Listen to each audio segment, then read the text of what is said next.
Inimbestigahan ng QCPD ang nahuli kam na pananakit at paglalabas ng baril sa isang siklista. Sa video na ito na kumakalat online, makikita ang kumabig pa kanan ng pulang kotse at nasagi ang isang siklista.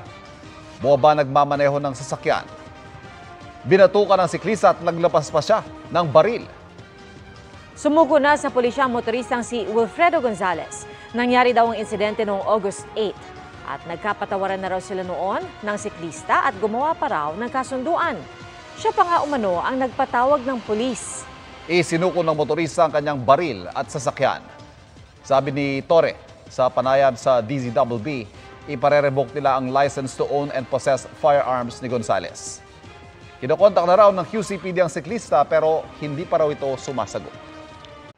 Mga kapuso, patuloy na tumutok sa mga balita. Mag-subscribe sa GMA Integrated News sa YouTube. Sa mga kapuso abroad, samahan nyo kami sa GMA Pinoy TV at sa www.gmanews.tv.